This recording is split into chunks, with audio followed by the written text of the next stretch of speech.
Kita beralih ke Pulau Dewata. Kelangkaan satwa endemik asli Pulau Dewata menggugah pencipta satwa di Desa Bongan Tabanan mengembangbiakan burung jalak Bali.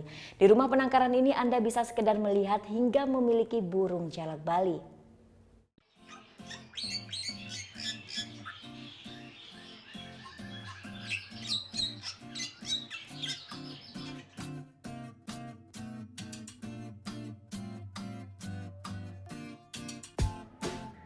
Jalak Bali, satwa endemik asli Pulau Bali ini berbulu putih di seluruh tubuh, kecuali bagian ekor berwarna hitam. Pada tahun 1991, jalak Bali dinobatkan sebagai lambang fauna Provinsi Bali. Karena kicauannya yang indah, dahulu banyak diburu warga untuk dipelihara. Kini, keberadaannya semakin langka. Sejumlah pihak mulai melakukan penyelamatan satwa asli Bali ini dari ancaman kepunahan. Seorang penghobi burung asal Desa Bongan Tabanan sejak tahun 2012 mulai melakukan pengembangbiakan burung jalak Bali. Bersama penghobi burung lainnya, Ketut Jiwa Artana membuat kelompok penangkaran yang tersebar di 22 titik di Kabupaten Tabanan. Dari hasil penangkaran tersebut, kini mereka berhasil mengembangbiakan hingga 160 ekor jalak Bali. Dan di rumah penangkaran inilah ratusan ekor burung jalak Bali berkembang.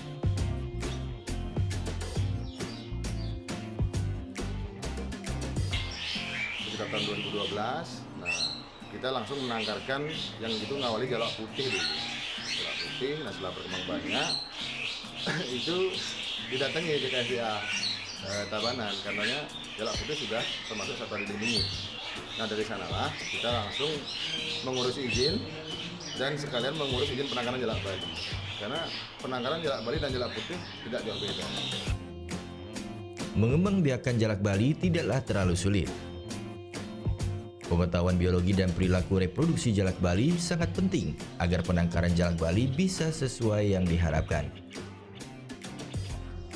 Layaknya merawat bayi, dalam memberi makan pun perlu perhatian dan ketelitian.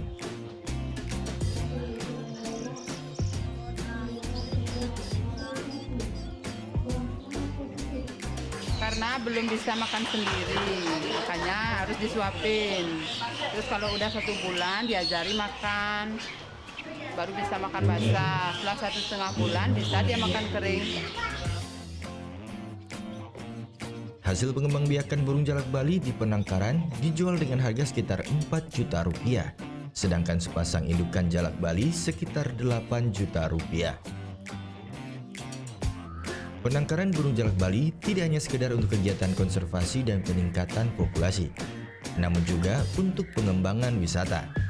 Dan 10% hasil penangkaran ini akan dilepasliarkan ke habitat aslinya. Surya Sanjaya melaporkan untuk NET.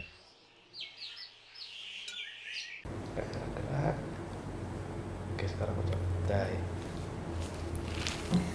Udah selesai kan nontonnya? Nah, jadi jangan lupa buat like, komen, dan subscribe ya.